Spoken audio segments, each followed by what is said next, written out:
किसी गोपी ने कहा कि देखो देखो श्याम सुंदर, मुझे तो पसीना आ रहा है, बहुत गर्मी लग रही है, आप प्यार कर दो थोड़ी। ठाकुर जी अपने पटके से गोपी को प्यार करने लगे। किसी गोपी ने कहा कि श्याम सुंदर, मुझे तो बड़े जोर की प्यास लगी हुई है, नहीं थोड़ा सा जल को पिला दे। तुरंत ठाकुर जी यमुना जी से जल देने लगे। अब गोपियों को लगा कि ये पूर्ण परब्रह्म परमात्मा जो निर्गुण निराकार, जिसका गायन श्रुतियां नहीं कर सकी, जिसे संत महापुरुष नहीं ढूंढ सके खोज सके, वो तो हमारे अधीन हो गया, वो तो हमारा नौकर बन गया। आत्मा न मेरी स्त्री नाम मान्य प्रगतिकम होगी, वो स्वयं को संसार में सबसे श्रेष्ठ समझने लगी।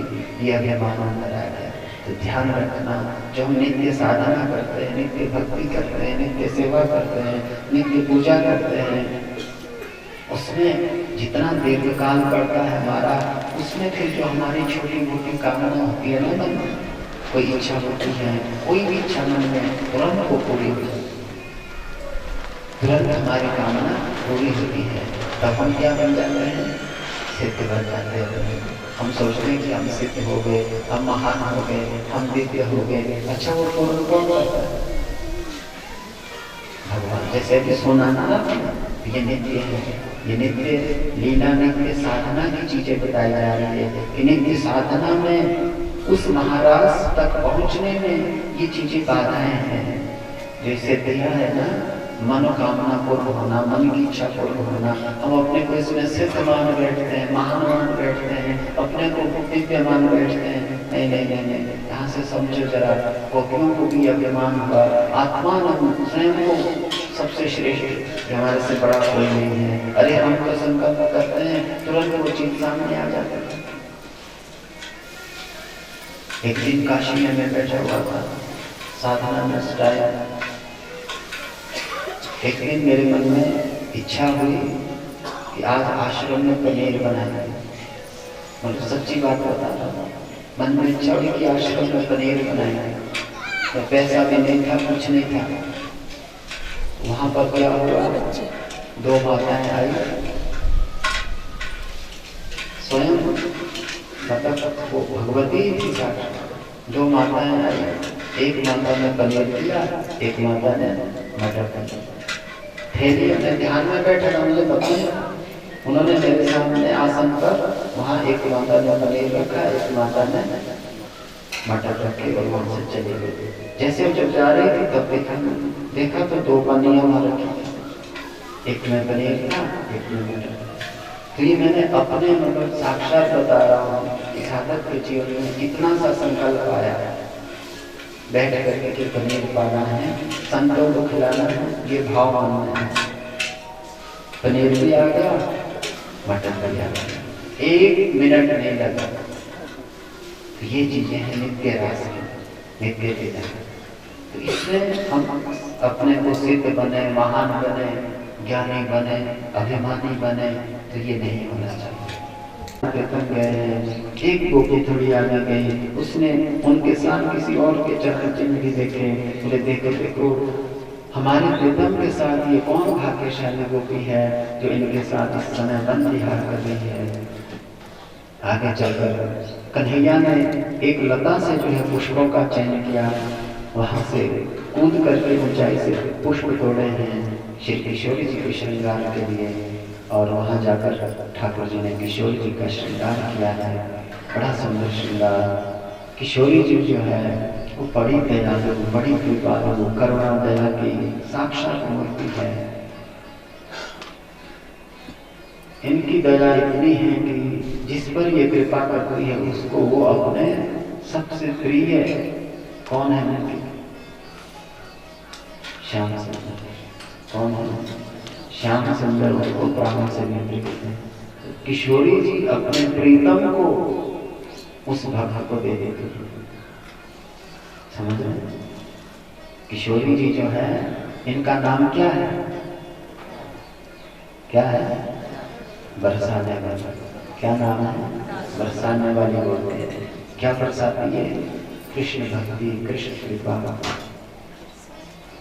जो इनकी शरण में जाता है, इनका नाम जप करता है, इनका पाठ करता है, श्री किशोरी जी उस पर दया करके प्रीतम को ही दे देती है, अपने प्राण प्यारे को उस भक्त को दे देती है। इसलिए श्री किशोरी जी ने देखा कि ये सारी गोपियां जो है मेरे प्रीतम से मिलने के लिए ललायित है, ये भटक रही है संसार के बाजार में, इन्हें मुझे जो है प्रीतम से मिलाना होगा। तो ये यहाँ एक माध्यम बनाया हुआ है। वास्तव में हम लोगों के लिए ये मार्ग दिखाया जा रहा है कि हमने कैसे प्रीतम को पाना है। हम लोग यहाँ अभिमान में आ जाते हैं, हम लोग यहाँ थोड़े थोड़े कोई धन के, कोई पद के, किसी चीज़ के अभिमान में यहाँ भटक जाते हैं, फिर गिरते हैं, फिर भटकते हैं, फिर रोते हैं, फिर मंदिरों में जाते हैं, फिर संतों के पास जाते हैं। तो किशोरी जी कह रही है कि ऐसे भटकने से भगवान नहीं मिलेंगे, शांति नहीं मिलती है, ऐसे कैसे मिलेगी। तो किशोरी जी मार्गदर्शक है। किशोरी जी ने देखा कि गोपियां आ रही हैं, भटक रही हैं, इन्हें मैं प्रीतम से कैसे मिलाऊं। तो स्वयं किशोरी जी अब ठाकुर जी से बोलने लगी कि हे प्रीतम, मैं थक गई हूँ, मैं अब नहीं चल सकती, तो मुझे कहाँ ले जा रहे हैं, मैं नहीं जाऊंगी आपके साथ। हाँ, यदि ले जाना तो मेरे को उठा के ले जाओ, मेरे को पीठ में उठा के ले जाओ, मैं थक गई। कन्हैया ने सोचा कि क्या किशोरी जी को अभिमान हो गया। किशोरी जी को अभिमान कभी छोड़ नहीं सकता है। किशोरी जी तो अपने भक्तों के लिए नाटक कर रही है, अपनी गोपियों के लिए नाटक कर रही है, अपनी सखियों के लिए नाटक कर रही है कि उनको भी कृष्ण मिल जाए। जैसे ही किशोरी जी ठाकुर जी के पीठ में आना चाहती है और ठाकुर जी अंदर ध्यान हो गई, किशोरी जी गिर पड़े। नाथ रमण पृष्ठ क्वासी क्वासी महाभुज दास्यास्ते कृपणाया में सखेर्षय सन्निधि। हा रमण, हा पृष्ठ, क्वासी क्वासी महाभुज, हे प्रीतम आप कहाँ हैं, आप कहाँ हैं। मुझ दासी को छोड़ करके आप कहाँ चले गए हैं, मुझे शीघ्र दर्शन दो। तो ये यहाँ विधि बता रहे हैं कि हमने भगवान को पुकारना कैसे है, किस तरह से। हा नाम, हा रमण, हा परेश, क्वासी, आप कहाँ हो, कहाँ हो। मुझ दासी को छोड़ करके आप कहाँ चले गए, किधर चले गए, मैं आपके बिना व्याकुल हो रही हूँ। तो ये पुकारना है, इस तरह से हम पुकारेंगे। अब गोपियां जब वहां पहुंचती है, श्री किशोरी जी को देखती है, तब किशोरी जी ने बताया कि मुझे किस तरह से प्रीतम से मान प्राप्त हुआ, कैसे उन्होंने मेरी सेवा की, कैसा मेरा श्रृंगार किया। किशोरी जी ने कहा कि हे गोपियों, हमें प्रीतम जो है इस वन में ढूंढने से नहीं मिलेगी। ध्यान से समझना, भगवान कहाँ मिलेंगे। किशोरी जी कह रही है कि हमें प्रीतम जो है इस वन में ढूंढने से नहीं मिलेंगे। तो ये वन क्या है, संसार। वन क्या है, संसार है। हम सोचेंगे कि हमें वृंदावन में मिलेंगे, मथुरा में मिलेंगे, काशी में मिलेंगे, बद्रीनाथ में मिलेंगे, केदारनाथ में मिलेंगे, जगन्नाथ में मिलेंगे। कहाँ जाए, कहाँ मिलेंगे भगवान। आप सारे में घूम करके आ गए, मिल गए आपको, मिले किसी को भगवान। वृंदावन में भी आ गए, यहाँ जो वृंदावन का रस आपको दिख रहा है, मिल रहा है, वहाँ ऐसा रस देखा आपने। आपकी तो वहाँ दोष दृष्टि आ गई। पंडे मिले आपको, लूटने वाले मिले, पैसा छीनने वाले मिले आपको, वहाँ पर आपके अंदर दोष दृष्टि आ गई। ये जो नहीं गए हैं उनके अंदर एक नक्शा बना हुआ है, चित्र बना हुआ है, वृंदावन की एक आदर की भावना बनी हुई है। वहां जाने पर आपकी भावनाएं खत्म हो जाती है। मिले किसी को ठाकुर जी के प्रति वहां भाव आया किसी नहीं। किशोरी जी से सीखो। किशोरी जी कह रहे हैं गोपियों से कि इस वन में भटकने से भगवान नहीं मिलते हैं, प्रीतम नहीं मिलते हैं। कहाँ मिले? पुनः पुलिना मातत्य कृष्ण दर्शन भावना। बोले पुनः पुलिना, बोले जहाँ से हम चले थे, जिस स्थान से हम चले थे, उसी तट पर आकर, कहाँ? बोले यमुना के तट पर, भक्ति के तट पर, इस सत्संग के तट पर। ये यमुना का तट है, इसे भक्ति का तट कहते हैं। यमुना ये है गहरे भक्ति की धारा। इस सत्संग के तट पर आकर के मेरे प्रीतम का पता मिलता है, उसका साधन मिलता है, उसका संदेश मिलता है, उसका प्रेम यहाँ जगता है। यहाँ पुकार करनी है, यहाँ अपने मनोभाव प्रकट करने हैं। आपके अंदर क्या भावना है, उस गीत को आप सत्संग में बैठ करके मन से गाइए, एकांत में गाइए। अपने घर में बैठकर प्रीतम के सामने आप अपने मन के भाव प्रकट कीजिए। भाग के नहीं, जाग के। भाग के भगवान नहीं मिलता है। आप भागेंगे ना सारे में, जो पता नहीं वहां मिलेगा, वहां मिलेगा, इधर मिलेगा, उधर मिलेगा। नहीं, भगवान कहाँ मिलेगा? जागने से। आप यहाँ बैठ के जागो, यहाँ कथा सुनो, सत्संग में जाओ। घर में जो यहाँ सुनते हैं, घर में वो करो। घर में जो चीज उस साधन को करो, वहां पर आपको ठाकुर जी मिल जाएंगे। आपकी आंखों में जब अश्रु होंगे, देखो गोपियां कैसा गीत गा रहा है। गोपी गीत गाया ना गोपी। पुनः बोले न यमुना के तट पर आकर के गोपियों ने गीत गाया। तो गीत को सुनेगी, उसमें अपने भाव प्रकट किए गोपियों ने। किसी गोपी के कोई भाव थे, किसी गोपी के 19 श्लोक है। 19 श्लोकों में 19 प्रकार के अलग अलग भाव, पृथक पृथक भाव।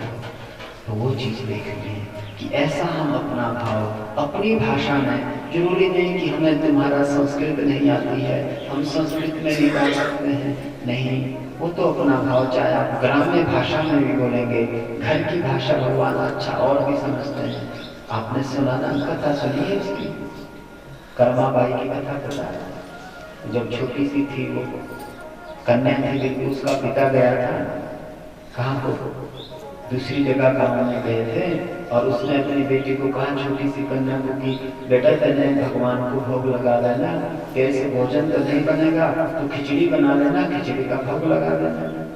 अब उसने बड़े भाव के साथ खिचड़ी बनाई, भोग लगाया, भगवान के सामने बैठ के पर्दा लगा दिया, जैसे समझाया था। नीचे बैठ करके हरे कृष्ण कृष्ण कृष्ण हरे हरे, हरे राम राम राम हरे हरे, ऐसा नाम जपती रही। बार बार पर्दा खोलती है, देखती है कि भगवान ने तो पाया नहीं, शायद गर्म होगा। फिर पर्दा लगाया, फिर गए, तब भी नहीं पाया। फिर पर्दा खोल के देखती है, फिर बाद में ध्यान आया शायद घी कम पड़ा, फिर घी डाल रही, फिर पर्दा लगाती है, भगवान नहीं पाए। अब बोलने लगी भगवान की, जिन्हें सारा रहस्य समझ गई है, तेरी आदत मेरे पिता ने बिगाड़ रखी। बाबा मेरो काम गयो है, ना जाने कब आएगो, ऊके भरोसे बैठो रहो तो भूखो ही रह जाएगो। आज खिलाऊं तने खिचड़ी, कल रावड़ी घाट की, जिमावे जिमे हमारा श्याम घड़ी, जिमावे बेटी जाट की। अब इसमें कौन सी संस्कृत है? इसमें संस्कृत। तो ये कितनी ठेठ भाषा है, ग्राम्य भाषा है। और उस शब्दों को सुनकर, जो मूर्ति पत्थर की थी ना, काष्ठ की, वहां मूर्त बोले काठ की मूर्ति बोलने लगे, और प्रभु प्रकट हो गए थे उस मूर्ति में से, और उस कन्या के हाथों से भगवान ने खिचड़ी खाई। समझ लें। तो ये नहीं सोचना है कि भगवान हमारी भाषा नहीं समझेंगे, हमें तो संस्कृत नहीं आती, हमें श्लोक नहीं आते। नहीं, भाव रखना, मन पवित्र रखना, मन को स्वच्छ रखना। भगवान जितने स्वच्छ मन से कोई गाता है, बोलता है, पुकारता है, उसकी आवाज सुनते हैं। तो गोपियों ने गीत गाया, यमुना के तट पर आकर ऐसे बैठ करके उन्होंने अपने मन के भाव प्रकट किए। तो आइए एक दो श्लोक हम श्रवण करते हैं, फिर उसका भाव बताएंगे।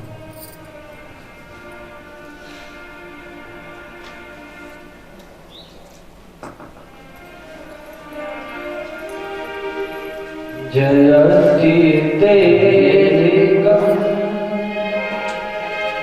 जन्मना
हे श्याम सुंदर,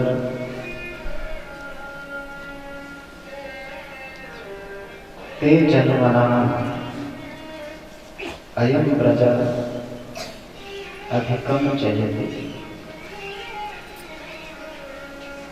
इस ब्रज में जब से तेरा जन्म हुआ है, यद्यपि ये ब्रज पहले से ही वंदनीय था, श्रेष्ठ था, उत्तम था, परंतु ते जन्मना, जब से तो आपने इस ब्रज में जन्म लिया है, यहाँ तो बड़े चमत्कार हो गए, ये और भी अधिक जय जयकार का पात्र बन गया।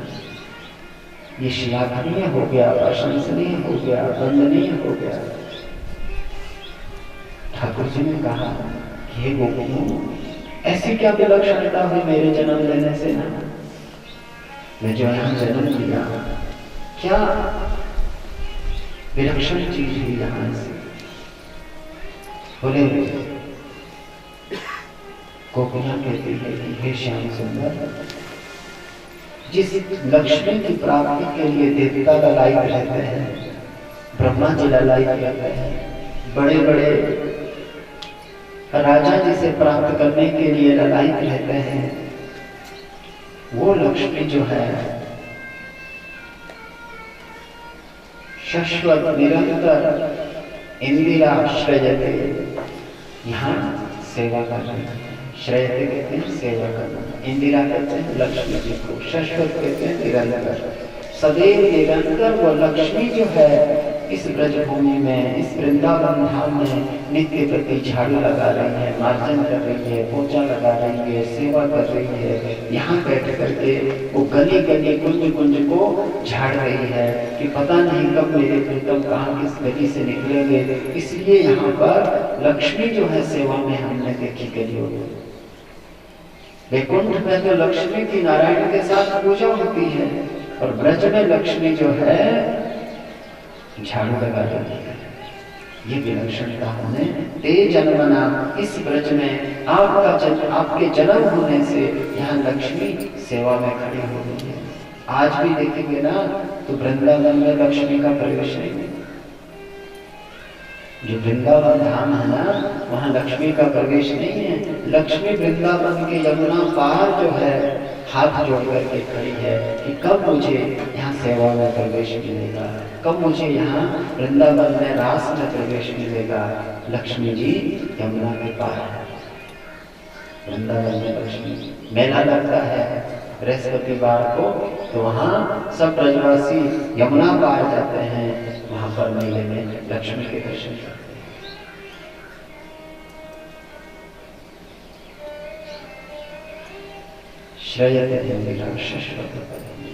दैत्य दृश्य दूसरा भाव है श्लोक में।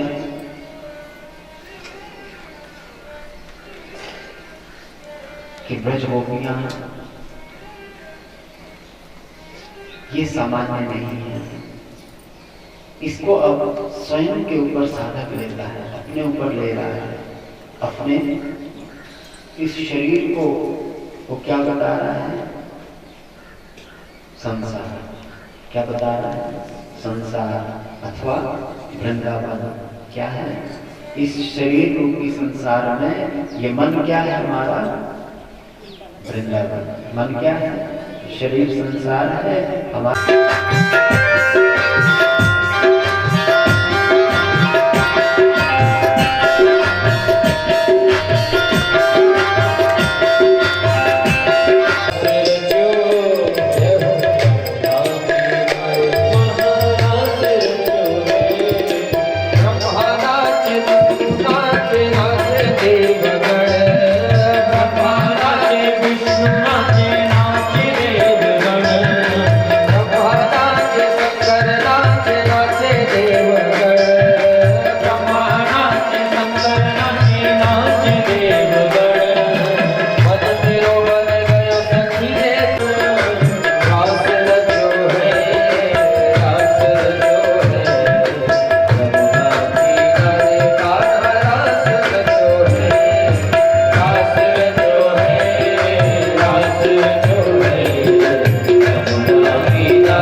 ठाकुर जी ने उसका उद्धार किया। उसके उपरांत एक दिन ठाकुर जी अपने संग के सखाओं के साथ गैया चराने के लिए वन में गए हैं। गोपियों ने ठाकुर जी के वियोग में युगल गीत गाया। बड़े दिव्य भाव उस गीत में हैं। देवताओं ने देखा कि श्री कृष्ण ब्रजवासियों का प्रेम पाकर के अवतार का प्रयोजन ही भूल चुके हैं। तब उन्होंने नारद जी को मथुरा में भेजा। नारद जी कंस के पास आए।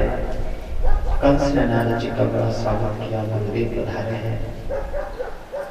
कहिए प्रभु कैसे आगमन हुआ? नारद ने कहा कि मैं तो तेरा हित चाहता हूँ, मंगल चाहता हूँ, पर तेरे साथ जो है कुछ ठीक नहीं लग रहा है, हो नहीं रहा है। क्या बात है गुरुदेव? अभी अभी मैं देवताओं की गोष्ठी से आ रहा हूँ, वहां बड़ा षड्यंत्र चल रहा है। लेकिन देवताओं की इतनी हिम्मत, क्या कर रहे हैं देवता? बोले तुझे मारने की योजना बना रहे हैं। तुझे कुछ पता है?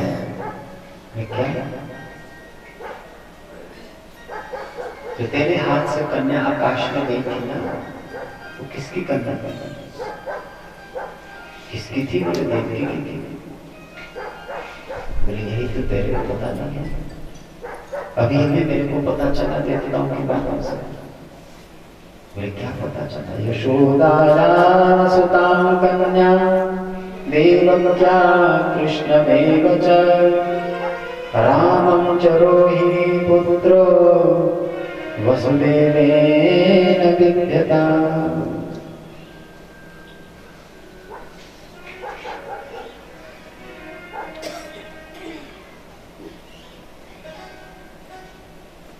यशोदा सुतां कन्या, वो कन्या जो है वो यशोदा की कन्या है।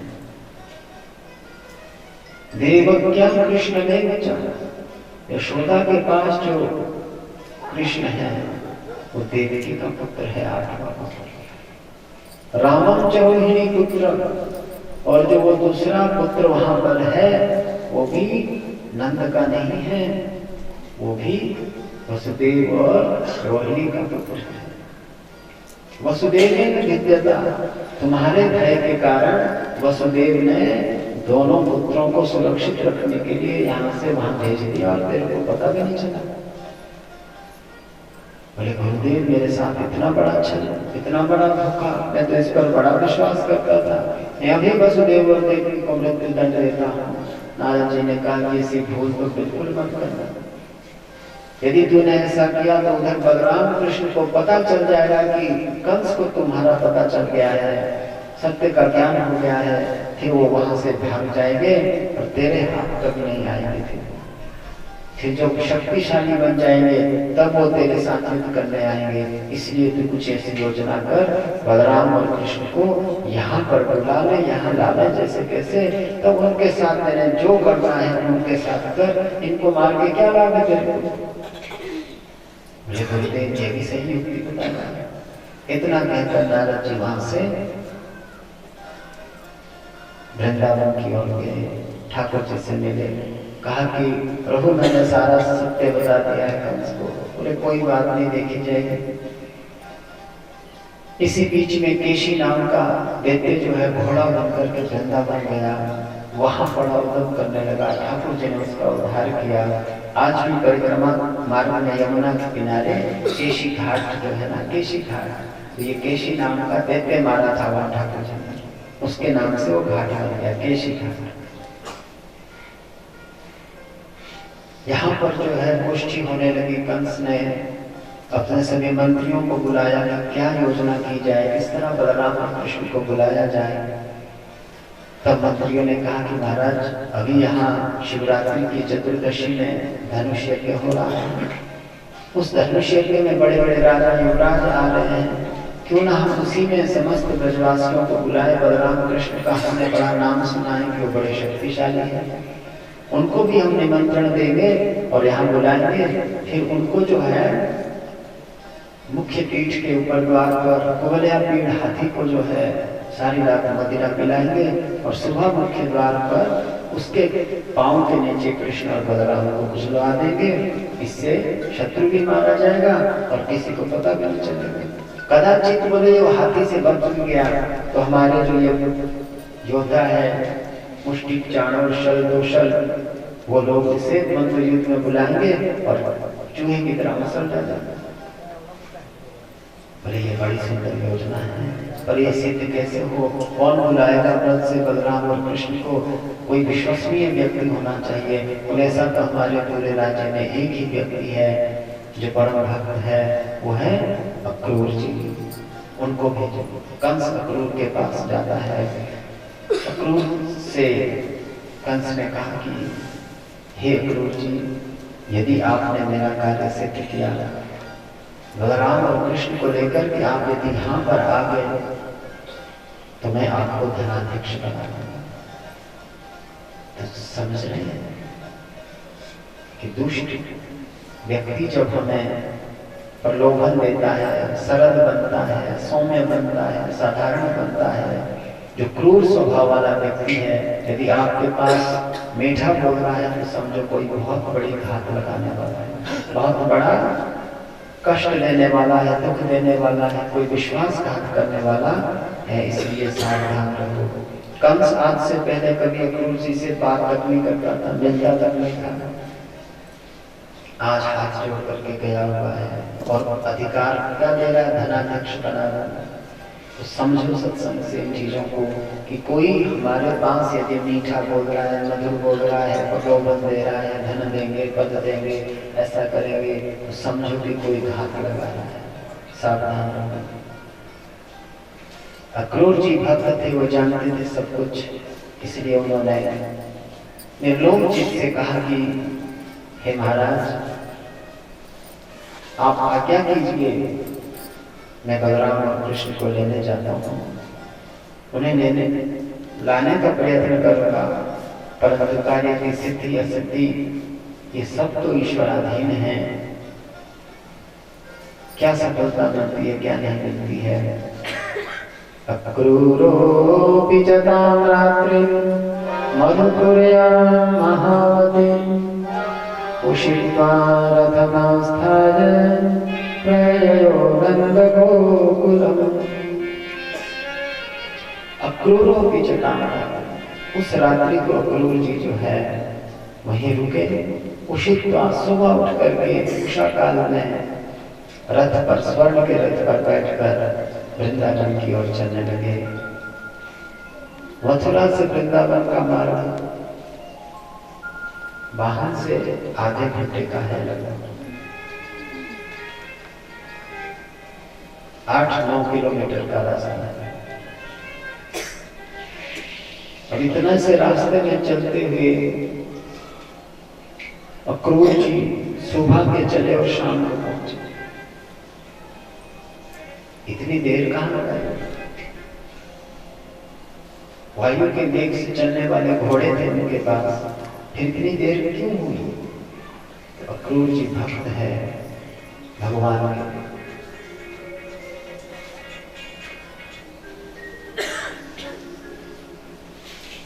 भगवान के भक्त अक्रूर जी तो भाव में डूब जाते हैं, विचारों में डूब जाते हैं, चिंतन में डूब जाते हैं। सोचते हैं कि पता नहीं भगवान मुझे पहचानेंगे कि नहीं पहचानेंगे, मुझे क्या पुकारेंगे, काका कहेंगे मेरे को, क्या बोलेंगे मेरे को। इस तरह से वो भाव में डूब जाते हैं और रथ चलाना भूल जाते हैं। घंटों भाव में चलते चलते शाम हो गई। गोधूली समय में उसी समय बलराम और कृष्ण गैया लेकर पहुंचे हैं और इधर अक्रूर जी पहुंचते हैं।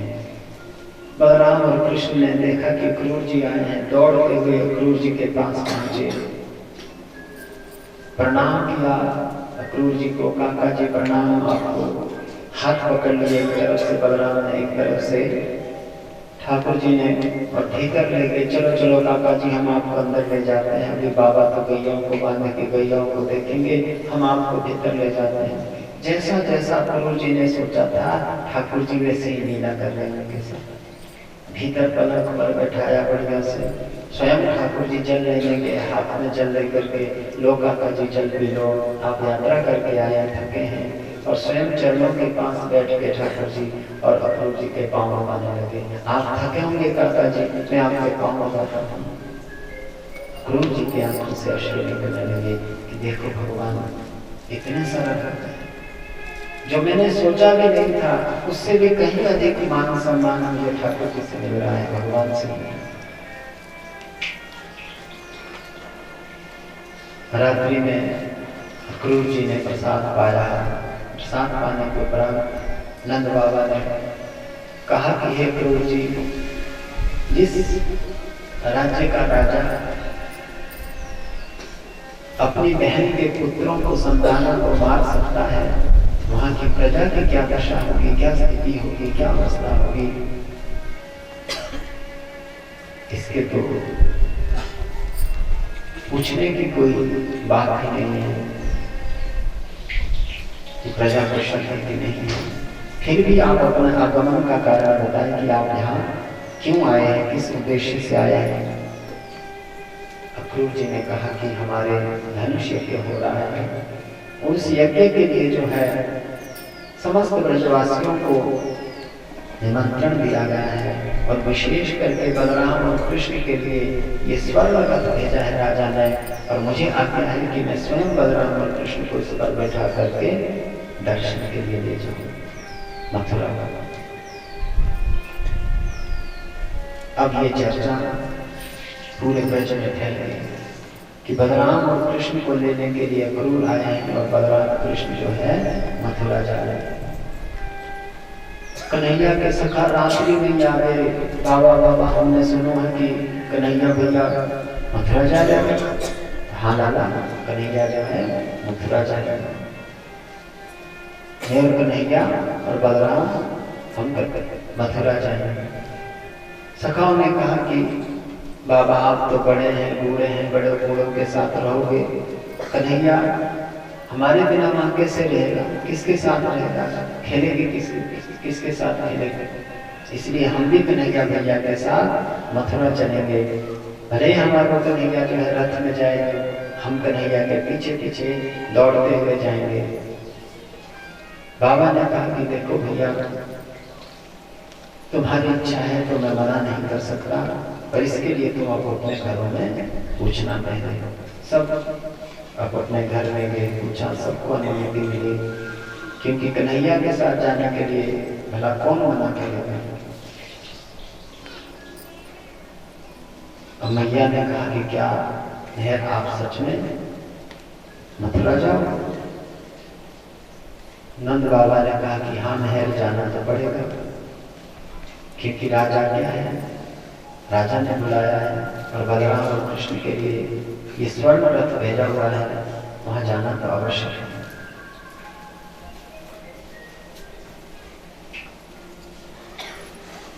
मैया ने कहा कि आप जाना चाहें तो जा सकते हैं, पर मैं अपने कन्हैया को नहीं भेजूंगी, क्योंकि मेरा लाला अभी छोटू है, इसको बार बार भूख लगे हैं, प्यास लगे हैं, वहां इसको कौन देखेगा, कौन खिलाएगा पिलाएगा, इसलिए मैं अपने कन्हैया को नहीं जाने दूंगी। मेरे कन्हैया जाएगा, जब ये बड़ा हो जाएगा तब ये मुझे भी ले जाएगा, मैं भी मथुरा देखूंगी और कन्हैया भी, हम दोनों जाएंगे, मैं अभी कन्हैया को नहीं जाने दूंगी, आप जाओ। बाबा ने कहा कि देखो,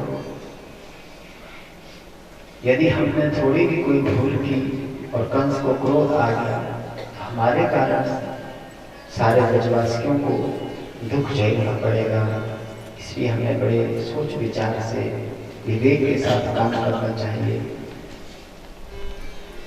खाने पीने की बात है तो तुम मेरे पास कन्हैया के लिए माखन देना, छाछ देना, प्रसाद देना, मैं स्वयं कन्हैया को अपने हाथों से खिलाऊंगा, पर हमें जाना अवश्य पड़ेगा, क्योंकि अपने बालकों के कारण हम समस्त ब्रजवासियों के ऊपर संकट नहीं डाल सकते हैं, इनको संकट में नहीं ला सकते हैं। मैया जो है बड़े दुखी मन से कन्हैया को लेकर के भीतर जाती है और भीतर कन्हैया को शयन कराया मैया ने, बार बार मस्तक पर हाथ दे रही है, आंखों में आंसू है मैया के, विचार कर रही है कि आज मेरा लाला यहाँ है, कल मथुरा जाएगा, उसके बिना मैं कैसे रहूंगी, न जाने कन्हैया के साथ क्या होगा, कैसे होगा। ऐसे भाव से, विचार से मैया रो रही है। कन्हैया को नींद आ गई और मैया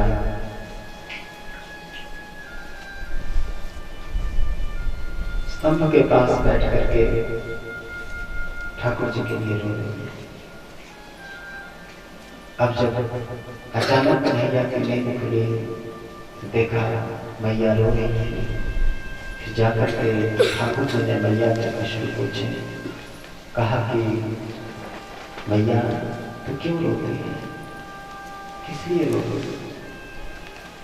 जैसे कन्हैया ने ये कहा, उसी समय मैया ने हृदय से कन्हैया को लगाया, कहा कि लाला तू नहीं जानता है कि मैं तुझसे कितना प्रेम करती हूँ। जब तू गैया चराने के लिए वन में जाता है, उस समय भी मैं हजारों बार खिड़कत से तेरे मार्ग को देखती रहती हूँ कि मेरे कन्हैया कब आएगा, कहीं से धूप तो नहीं लगी है, प्यास तो नहीं लगी होगी, भूख तो नहीं लगी होगी, कहीं वो गिर तो नहीं गया होगा। तेरे से मिलने के लिए मेरा मन कितना व्याकुल रहता है, पर अब तो तू मथुरा जा रहा है, वहां दुष्ट कंस न जाने तेरे साथ क्या करेगा, वो बड़ा पापी है। कन्हैया ने कहा कि मैया यदि तू नहीं जाती है तो मैं नहीं जाऊंगा, परंतु तू रो मत, क्योंकि तेरे आंसू में जैसे देखे नहीं जाते। ठाकुर जी ने कहा कि मैया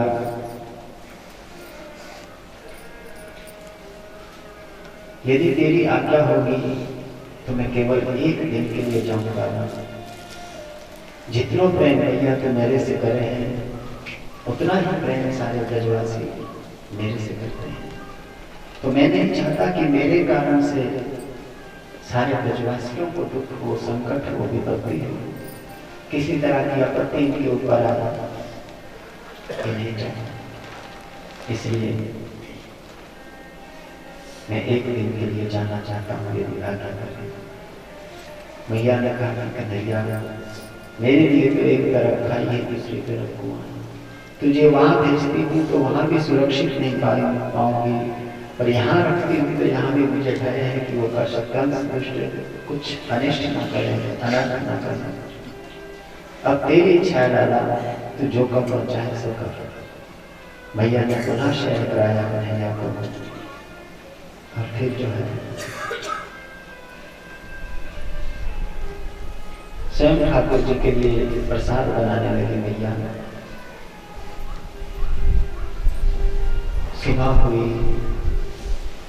भैया ने कन्हैया को जगाया। अन्य दिनों में तो ठाकुर जी चारों तरफ भागते थे, बहुत हुक्म करते थे। आज कन्हैया शांत हैं। भैया ने कन्हैया को स्नान कराया। ठाकुर जी बड़े भाव के साथ भैया के हाथ से स्नान करते।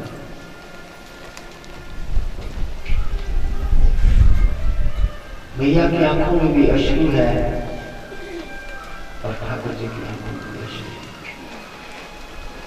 भैया जो केवल एक दिन के लिए रो रही है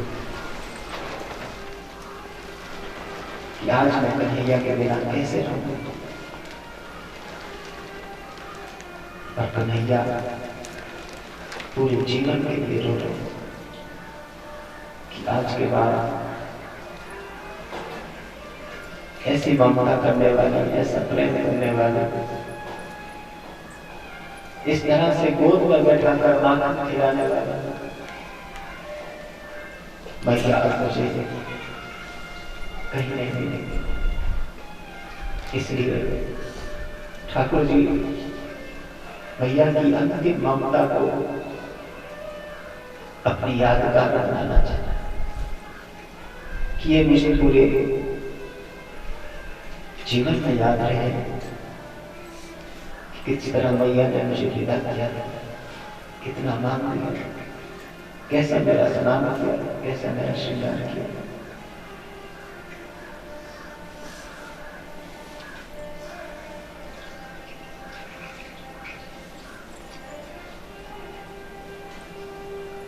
भैया ने सुंदर वस्त्र पहनाए,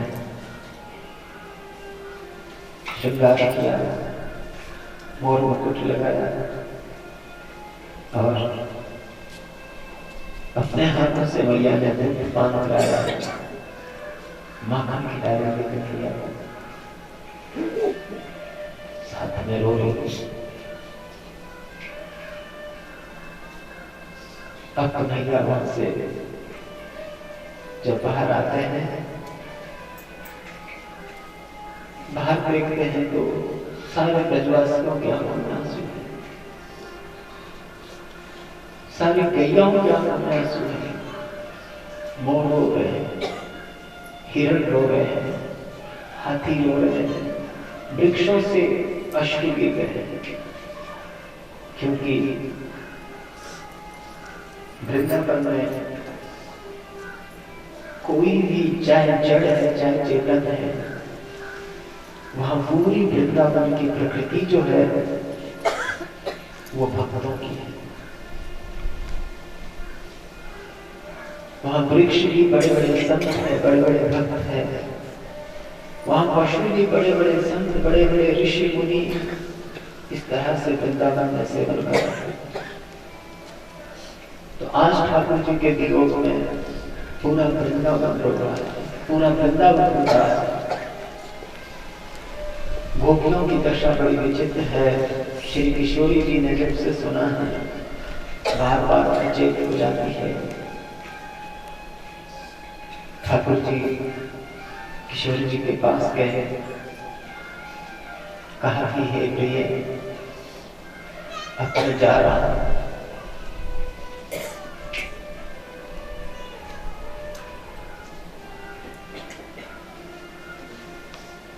श्री किशोरी जी के नेत्रों से अश्रु की धारा निकली। बड़े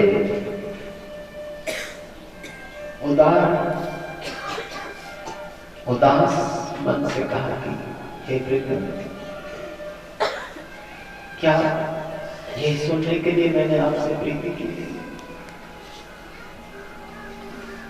आप जानते हैं कि मैं आपसे कितना प्रेम करती हूँ। मैं आपके बिना एक क्षण एक पल नहीं रह सकती, फिर भी आप जाने की चर्चा कर रहे हैं। ठाकुर जी ने कहा कि हे प्रिय, ये हमारी वियोग लीला है, इसमें हम दोनों ने एक दूसरे का सहयोग करना है। ये आप भी जानती हैं कि मैं भी आपके बिना नहीं रह सकता, और आप भी मेरे बिना। लेकिन इस व्यवहारिक लोक लीला में हमें एक दूसरे से दूर रहना है। ठाकुर जी ने अपनी भेंट से बंसी को निकाला और कहा कि हे श्यामा जी, मैं अपनी ये प्राण प्यारी बंसी आज तुम्हें सौंपता हूँ। जब भी तुम मेरे बिना अतीब व्याकुल होगी, बहुत पीड़ा आपको होगी, बहुत बेहद सताएगा, तब तुम इस बंसी को बजाना।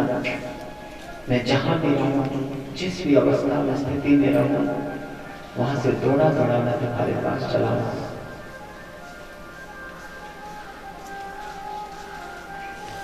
ठाकुर जी ने किशोर जी के हाथों में बंसी दी। बंसी को हाथ में लेते श्री किशोरी जी अचेत होकर गिर गए। ठाकुर जी रथ पर विराजमान हुए और अक्रूर जी रथ चलाने के लिए जैसे उद्यत हुए, ब्रज गोपियों ने देखा कि कोई ब्रजवासी भी कन्हैया को रोक नहीं रहा है। अब क्या करें, कैसे रोकें? सारी की सारी ब्रज गोपियां रथ के आगे खड़ी हो गई और विधाता को गाया। अहो विधातस्तवरा क्वचित्तरा संयोज्य नेत्रा प्रणयेन देहिना। अहो विधाता, हे विधाता, तेरे अंदर थोड़ी भी दया माया नहीं है। पहले तो हमें श्याम सुंदर से तूने मिलाया, और अब इस तरह से हमारे साथ बच्चे की तरह नाटक कर रहा है। जैसे बच्चा खिलौने को पहले मिट्टी का घर बनाता है और फिर दौड़ करके चला जाता है, उसी तरह तू हमारे साथ खेल खेल रहा है।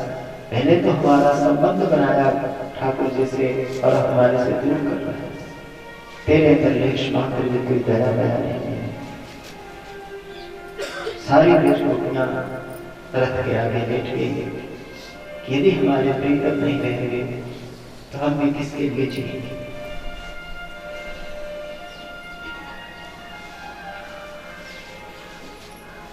रथ के आगे गोपी बैठ गई। ठाकुर जी रथ से उतरे, कहा कि हे ब्रज गोपियों, तुम ये क्या कर रहे हो?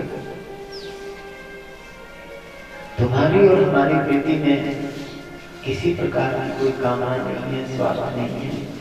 गोपियों ने कहा कि हम आपसे कोई कामना नहीं कर रहे हैं, न हमारा कोई आपसे स्वार्थ है। हे श्याम सुंदर, हम आपके बिना जीवित नहीं हो सकते, इसलिए हम आपके साथ ही अपनी देह को त्यागना चाहते हैं। ये अक्रूर नहीं, इसका नाम तो क्रूर होना चाहिए था, जो हमारे प्राणों को, प्राण प्यारे श्याम सुंदर को हमारे से इस तरह से छीन करके ले जा रहा है। हम इसी के साथ अपने प्राण त्यागना चाहते हैं, शरीर छोड़ना चाहते हैं। ठाकुर जी ने कहा कि हे गोपियों, इतनी निराश मत हो, मैं लौट करके आऊंगा। अब गोपियों को जीने की आशा मिल गई, किरण मिल गई। भगवान ने कहा है, वचन दिया कि आऊंगा तो जरूर आएंगे, परंतु ये नहीं पूछा कि कब आएंगे। न ठाकुर जी ने ये कहा कि मैं कब आऊंगा। गोपियों ने रास्ता दे दिया और अक्रूर जी रथ लेकर चल दिए। तब तक सारे ब्रजवासी देखते रहे, जब तक उनको रथ दिख रहा था, ध्वजा दिख रही थी, रथ से उड़ती हुई धूल दिख रही थी। ब्रजवासी मथुरा वासियों में प्रशंसा कर रहे थे कि देखो मथुरा वासी कितने भाग्यशाली है, आज बलराम और कृष्ण के दर्शन करेंगे, और हम कितने अभागे हैं कि हमारे पास से बलराम और कृष्ण चले गए। अक्रूर जी यमुना के तट पर पहुंचे, उन्होंने स्नान किया। उनके मन में संशय था कि कहीं कंस कृष्ण के साथ कुछ अनर्थ न करे, अनिष्ट न करे। उसके संशय को दूर करने के लिए भगवान ने उसे अपने स्वरूप के दर्शन यमुना जल में कराया। अक्रूर जी डुबकी लगाते हैं तो भीतर भी बलराम और कृष्ण के दर्शन हो रहे हैं। जब जल से ऊपर उठते हैं, बाहर देखते हैं तो बाहर भी बलराम और कृष्ण हैं। ये देखकर उनका भ्रम दूर हुआ, उन्होंने भगवान की स्तुति की। उसके बाद बड़ी तीव्र गति से अक्रूर जी मथुरा पहुंचते हैं। नंद बाबा इत्यादि अन्य ग्वाल वहां पहले से ही पहुंच गए थे। अक्रूर जी ने भगवान से प्रार्थना की, हे प्रभु आप मेरा आतिथ्य स्वीकार करना। ठाकुर जी ने कहा कि जिस उद्देश्य से मैं आया हूं पहले उसे पूर्ण करूंगा, उसके बाद अवश्य मैं आपके पास आऊंगा। अक्रूर जी गए, कंस को समाचार सुनाया कि मैं बलराम और कृष्ण को लेकर आ गया हूँ, यमुना बाग में रुके हैं। कंस बड़ा प्रसन्न हुआ। इधर बलराम और कृष्ण जो है वहां से मथुरा का दर्शन करने निकलते हैं। सारे मथुरा वासियों ने उनके ऊपर पुष्पों की वृष्टि की और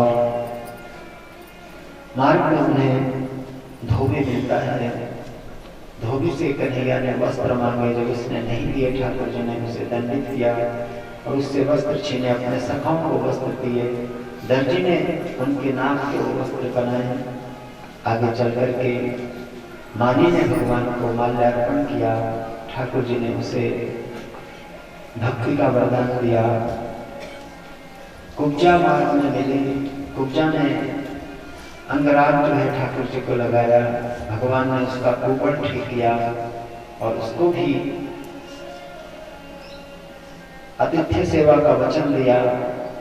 इसके बाद भगवान धनुष यज्ञ में पहुंचते हैं। ठाकुर जी ने वहां जाकर खेल खेल में धनुष को उठाया, परिक्रंचा चढ़ाई और उसके 2 टुकड़े हो गए। बड़ी भयंकर ध्वनि हुई। सैनिकों ने कहा कि इसने तो बड़ा अनर्थ किया। एक टुकड़ा बलराम के हाथ में, एक टुकड़ा ठाकुर जी ने। क्षण भर में सब सैनिकों को मार करके पुनः यमुना बाग में लौटे नंद बाबा के पास। प्रातः काल सारे ब्रजवासी रंगमंच पर पहुंचे। बलराम और कृष्ण जब मुख्य द्वार पर आते हैं तो वहां कुवलया की हाथी पहले से योजना के अनुसार खड़ा था। कन्हैया ने कहा कि अरे महावत, इस हाथी को हटाता है या इसके सही तेरे को भी यमलोक पहुंचा। परंतु अब महावत को बड़ा क्रोध आया। उसने अंकुश का प्रहार हाथी पर किया। हाथी कृष्ण के ऊपर झपट पड़ा। ठाकुर जी कुछ देर खेल खेलने लगे इधर उधर और फिर जो है सहसा अचानक धरती पर गिर पड़े। हाथी ने जैसे ही दांतों का प्रहार धरती पर किया, ठाकुर जी पर करना चाह रहे थे, कन्हैया तो वहां से हट के उसके हाथी के दोनों दांत धरती में धंस गए। कन्हैया ने वही दांत तोड़े और उसी से महावत के सहित जो है उस हाथी का अंत किया। एक दांत बलराम जी को दिया, एक अपने कंधे पर भीतर रंगमंच में प्रवेश किया। जब रंगमंच में प्रवेश किया उस समय जो है वहां अनेक प्रकार से उनके दर्शन होने लगे। जो वात्सल्य में स्नेह वाले थे उनको तो सुंदर पुत्र रूप में ठाकुर जी दिख रहे हैं। बड़े बड़े जो क्रूर प्रवृत्ति के राजा थे उनको शासक के रूप में दिख रहे हैं और किसी को पिता के रूप में, इस तरह अनेक रूपों में ठाकुर जी ने दर्शन दिए। वहां जो मल्ल युद्ध के लिए खड़े योद्धा थे चुटकी भर में ठाकुर जी ने मसल डाला, मुष्टिक चावल इत्यादि को। अब कंस को भय व्याप्त हुआ। उसने आदेश दे दिया कि बलराम और कृष्ण को बंदी बना लो, कारागार में देवी और वसुदेव को मार डालो। ऐसा आदेश अभी दे ही रहा था, इतने में ठाकुर जी कब उसके सामने खड़े हो गए उसे पता ही नहीं चला। प्रणाम मामा श्री, कन्हैया ने कहा। कंस को क्रोध आया, तलवार हाथ में ले कन्हैया को मारना चाहता है। ठाकुर जी ने अपने अनेक रूप बना दिए। कंस घूमने लगा चारों तरफ कि अब असली वाला कौन सा होगा, किसको मारूं। पीछे से कन्हैया ने केस से पकड़ करके घुमा करके कंस को ऊंचाई से नीचे फेंक दिया और स्वयं त्रिलोकी का भार लेकर के कंस के ऊपर कूद पड़े, जिससे उसके प्राण पखेरु उड़ गए। इस तरह से ठाकुर जी ने दुष्ट कंस का उद्धार किया, अंत किया। उसके बाद कारागार में जाते हैं। वहां पर पहले अपने नाना उग्रसेन को बंधन से मुक्त किया, तब वसुदेव और देवकी को बंधन मुक्त किया। वसुदेव और देवकी के अंदर ठाकुर जी के प्रति ममत्व नहीं था, ममता का भाव नहीं था। वो जानते थे कि ये भगवान है। तब कन्हैया ने माता पिता की वहां बड़ी प्रशंसा की, महिमा गाई। तब उनके अंदर जो है ममत्व उत्पन्न हुआ, प्रकट हुआ। बलराम और कृष्ण को उन्होंने हृदय से लगाया और वहां से वो अपने महल में पहुंचे। बलराम और कृष्ण का उपनयन संस्कार हुआ गर्गाचार्य जी के द्वारा, और वहां से विद्या ग्रहण करने के लिए सांदीपनि मुनि के पास बलराम और कृष्ण जाते हैं। वहां ठाकुर जी ने बहुत कम समय में 64 कलाओं से युक्त विद्याओं को प्राप्त किया और अपने गुरु को गुरु दक्षिणा के रूप में उन्होंने उनके मृत पुत्र को यमपुरी से ला करके गुरु दक्षिणा के रूप में गुरु माता को गुरु दिया, जिससे गुरु और गुरु माता के प्रसन्न हुए। बहुत सारे वरदान श्री कृष्ण को गुरु ने दिए। वहां से ठाकुर जी वापस मथुरा लौटते हैं। मथुरा में जो है एक दिन यमुना के किनारे कन्हैया बैठे हैं। वहां पर जो है उनको ब्रजवासियों की याद आने लगी और उनके नेत्रों से अश्रु निकल रहे। सहसा अचानक वहां पर उद्धव का आगमन हुआ। उद्धव ने भगवान को रोते हुए देखा। ये देख करके उद्धव को बड़ा आश्चर्य हुआ। उद्धव ज्ञानी थे, वो जानते थे कि श्री कृष्ण साक्षात परम पुरुषोत्तम परमात्मा नारायण है। उनको आश्चर्य हो रहा है कि ये किसके लिए रो रहे हैं, क्यों रो रहे हैं, इनको क्या कष्ट हो सकता है। भगवान कभी रोते हैं? पूछा उन्होंने प्रभु से कि हे भगवान, आप क्यों रो रहे हैं, आपको क्या कष्ट है, आप किसके लिए रो रहे हैं? भगवान ने अपने भीगे हुए अश्रुओं से उद्धव का हाथ पकड़ा और कहा कि हे उद्धव, मैं तुम्हें नहीं समझा सकता कि मैं क्यों रो रहा हूं। यदि तुम मेरे अश्रुओं को पढ़ना चाहते हैं, जानना चाहते हैं, देखना चाहते हैं, समझना चाहते हैं, तो इसके लिए तुम्हें ब्रज में जाना होगा, वृंदावन जाना होगा। गच्छोद्धव व्रजं सौम्य पितॄणो प्रीतिमावह गोपीनां मद्वियोगाधि मत्सन्देशे विमोचयन् तान्मनस्का मत्प्राणामदर्थे त्यक्तदेहिका मामेव दैतं प्रेष्ठम् आत्मानं मनसा गता। मेरा संदेश दे देना, उन्हें सांत्वना दे देना, चाहे तो उसी समय लौटा बस एक बार जा। स्वयं भगवान ने अपने वस्त्र उद्धव को पहनाए, पूरा श्रृंगार अपना उद्धव को किया और उद्धव को उसी स्वर्ण रथ पर बैठाकर ठाकुर जी ने वहां से भेजे। कहा उद्धव ने मैं जाऊंगा वृंदावन, देखूंगा कैसा है प्रेम का अमोह चले मथुरा से उद्धव वृंदावन निकट आया, वहीं से प्रेम ने अपना मुखा रंग दिखलाया। बिकर झुक झुक कर कहते थे इधर आओ इधर आओ, पपीहा पीह पीह पूछता था, पीह कहाँ है यह बतलाओ।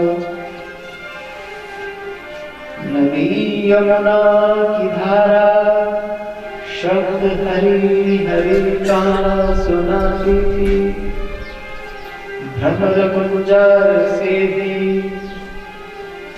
बस कृष्ण ध्वनिया आती थी। है कृष्ण प्रेम जग में सार, और कोई सार नहीं।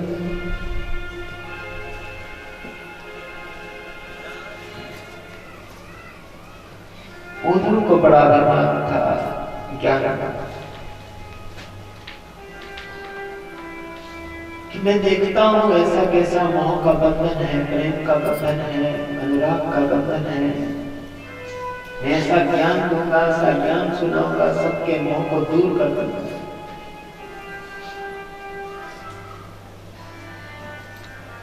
जैसे ही वृंदावन में प्रवेश पाया उन्होंने,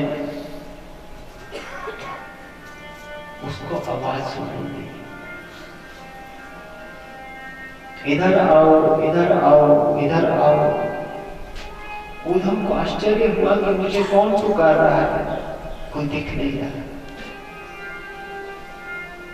बीटक कहते हैं वृक्ष बोलने लगे, उद्धव को वृक्ष बोल रहे हैं। बीटक बोले इधर आओ इधर आओ। उद्धव को आश्चर्य हुआ कि ये तो मैंने नई घटना देखी कि यहाँ वृंदावन में वृक्ष बोलते हैं। वृक्षों पर बैठे हुए पक्षी बोलने लगे, पपीहा पूछता है, पीह कहाँ है बतलाओ। अरे उद्धव तुम अकेले चले आए, हमारे प्रीतम कहाँ है, श्याम सुंदर कहाँ है, यह तो बतला दो।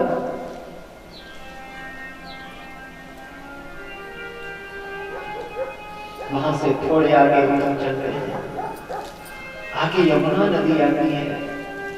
यमुना नदी के तट पर पहुंचे तो देखते क्या है कि यमुना की धारा से कृष्ण कृष्ण कृष्ण कृष्ण कृष्ण कृष्ण कृष्ण कृष्ण ये ध्वनि सुनाई दी। नदी यमुना की धारा नाम हरि हरि का सुनाती थी। थोड़े आगे उधर पहुंचे तो आगे पुष्पों पर भौरे गुंजार कर रहे थे। भ्रमर गुंजार से भी कृष्ण ध्वनिया आती थी। भौरे भी कृष्ण नाम का गायन कर रहे थे। उद्धव का आधा ज्ञान ये दृश्य देख करके ही शिथिल हो गया। थोड़े आगे चलते हैं उद्धव, तो आगे से दूर से सखाओं ने देखा कि रथ आ रहा है। उन्होंने सोचा कि हमारो कन्हैया हमसे मिलने आए हैं। सारे ब्रजवासी, सारे ग्वाल सखा नंगे पांव दौड़ते हुए उस रथ की ओर निकले। कन्हैया भैया आ गया, कन्हैया भैया आ गया, कन्हैया भैया आ गया। चारों तरफ से रथ को घेर लिया, देखा तो वहां कन्हैया नहीं। अब उद्धव नैना नहर में पहुंचते हैं। वहां पर उद्धव ने प्रणाम किया नंद बाबा को, मैया को। मैया बाबा ने उद्धव को जब ठाकुर जी के श्रृंगार में देखा तो ऐसा हृदय से लगा है मानो वो उद्धव से नहीं ठाकुर जी से ही मिल रहे हैं। जलपान इत्यादि से निवृत्त होकर नंद बाबा ने उद्धव से सबकी कुशल पूछी। अंत में कहा कि मैंने सुना है कि कन्हैया को पढ़ने के लिए कहीं बाहर भेजा है, उज्जैन नगरी गए हैं, क्या ये सच है? उद्धव ने कहा कि हाँ, वहां गए थे लेकिन लौट आया है, हमारा कन्हैया कुशल है। नंद बाबा ने पूछा कि क्या कभी वो हमें भी याद करता है? हे उद्धव, हो सकता है कन्हैया अपने बाबा बने रहने भूल जाए, परंतु हम ब्रजवासी तो कन्हैया को चाह करके भी भूल नहीं पा रहे।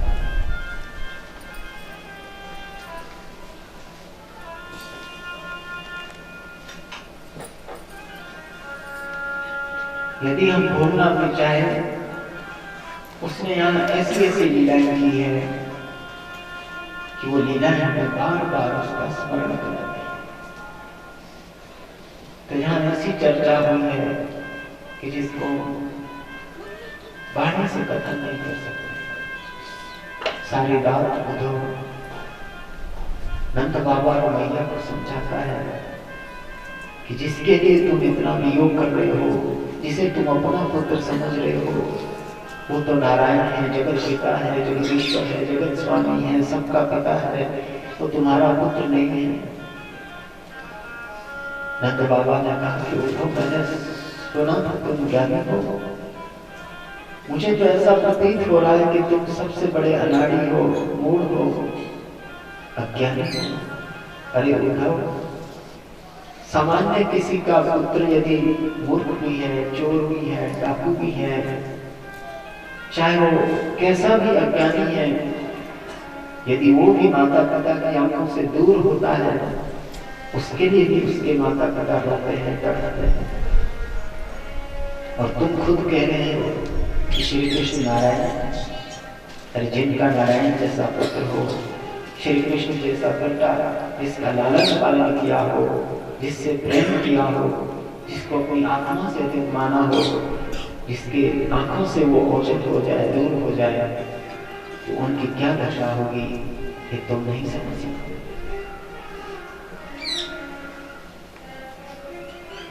मैया और बाबा की स्थिति देखकर उद्धव का ज्ञान काम नहीं कर रहा।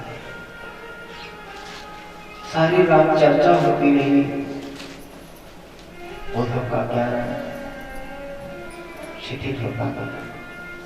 प्रातः काल में गोपियों ने देखा कि नंद बाबा के द्वार पर वही रथ आया है, स्वर्ण रथ। एक एक घर से गोपियां वहां पहुंच गई और उस रथ को घेर लिया। किसी गोपी ने कहा कि अब ये रथ क्यों आया हुआ है, किसको लेकर आया हुआ है, किसको ले जाने के लिए आया हुआ है। दूसरी गोपी कहती है कि हमारे श्याम सुंदर इस रथ पर गए थे, उन्होंने उस दुष्ट कंस को मारा है, और उस कंस के लिए श्राद्ध देने के लिए हम गोपियों को ले जाने के लिए रथ को लाया है, और हमारे शरीर से उसका श्राद्ध कराए, इसके लिए से लाया।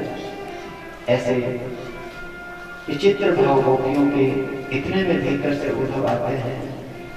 गोपियों ने श्रृंगार देखा, उद्धव का पहचान गई कि हमारे प्रीतम का कोई सखा है। उद्धव को एकांत में लेकर गोपियों ने बड़े प्रश्न पूछे।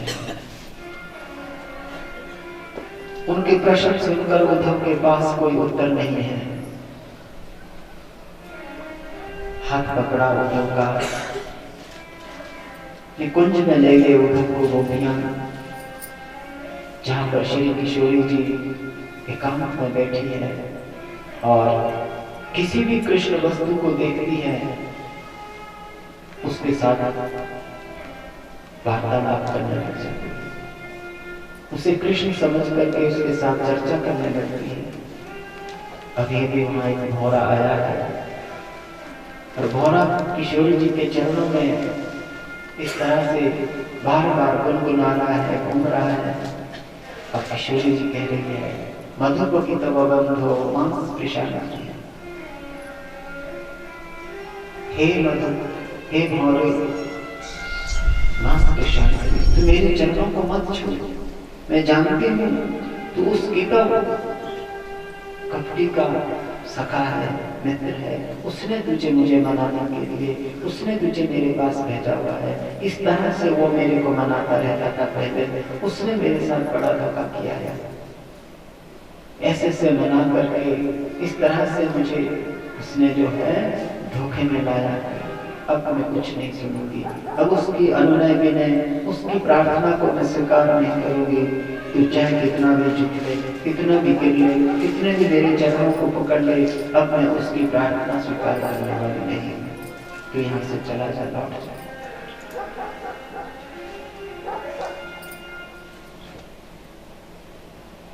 मानो भौरे ने पूछा किशोरी जी से, हे किशोरी जी,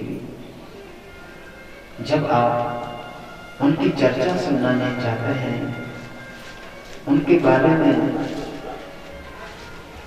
तो फिर इतना उनके लिए व्याकुल क्यों हो, उनकी चर्चा क्यों करती हो? हे भौरे, मैं क्या करूं? उनकी कथा ही ऐसी है, उनकी लीला ही ऐसी है, जिसके कारण बड़े बड़े जो साधक थे, संत थे,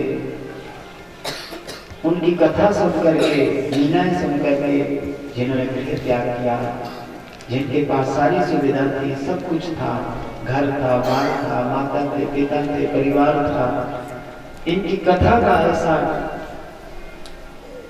आकर्षण है कि उनका सर्वस्व वो कथा छीन लेती है और वो फिर गली गली में उन्हें ढूंढते फिरते रहते हैं, घूमते रहते हैं। ऐसी इनकी कथा का जो प्रभाव है, इनकी कथा को मैं छोड़ नहीं पा रही हूँ, इसलिए वो कपटी जो है आज का नहीं है, वो तो जन्म जन्म का कपटी है। ऐसा कपट करता रहता है अपने भक्तों के साथ। उसने जो है राम बन करके बाली को मारा, बाली के साथ कपट किया, शूर्पणखा के साथ कपट किया, उससे प्रेम करने के लिए आई थी, उसे पति बनाने के लिए आई थी, उसका नाम काट लिया। बलि के द्वार पर भिक्षा मांगने गया बच्चा बन करके और विराट रूप धारण करके उसका राज्य छीन लिया। ये कपट नहीं हो गया है? ये तो अनेक जन्मों का कपटी है, आज का नहीं। अब तू उसकी चर्चा मेरे पास मत कर, तू चला जा भौरे यहाँ से। भौरा वहां से चला जाता है। श्री किशोरी जी अपने भाव से जब बाहर आती है, उठती है, अब स्मरण आया कि वो मैंने तो उस भौरे के पास प्रीतम के लिए न जाने क्या क्या बोल दिया, कहीं उस भौरे ने सच में प्रीतम के पास मेरी कुछ बात कह दी, उनका हृदय बड़ा कोमल है, उन्हें बड़ा दुख होगा, उनको बड़ा कष्ट होगा। ऐसे फिर से विचार आने लगे। इतने में फिर से भौरा आता है और फिर चरणों में गुनगुना रहा है। फिर किशोरी जी कहती है, अरे भ्रमर, तू फिर से आ गया, बता हमारे प्रीतम कैसे हैं, क्या कर रहे हैं आजकल वो? क्या कभी वो मथुरा की जहाँ जहाँ ने जैसी जैसी लीला ठाकुर जी ने की थी, वो लीला करके दिखाई उद्धव को। अब उद्धव को स्मरण आया कि मुझे तो वापस जाना है। अब सारी ब्रजगोपियों ने, सखाओं ने, बाबा ने, मैया ने ठाकुर जी के लिए अलग अलग भेंट उपहार प्रदान किए। रथ पर बैठकर उद्धव वहां से ब्रज मथुरा की ओर निकले। इधर ठाकुर जी बार बार विचार कर रहे हैं, चिंतन कर रहे हैं, सोच रहे हैं कि उद्धव क्यों नहीं आ रहे हैं, कहाँ रह गया उद्धव? वो तो एक दिन के लिए गया था, इतना समय कहाँ लगाया उन्होंने? कहीं ब्रज में अनिष्ट तो नहीं हुआ होगा। इतने में ठाकुर जी को रथ दिखाई दिया। रथ को देखती भैया व्याकुल करके नंगे पांव से दौड़ते हुए रथ की ओर भागते हैं। उद्धव रथ से उतरते हैं। उद्धव को भगवान ने, कन्हैया ने ऐसे हृदय से लगाया मानो वो ब्रजवासियों से ही मिल रहे हो। और उद्धव को एकांत में ले गए। उद्धव ने ब्रजवासियों की भेंटें प्रदान की।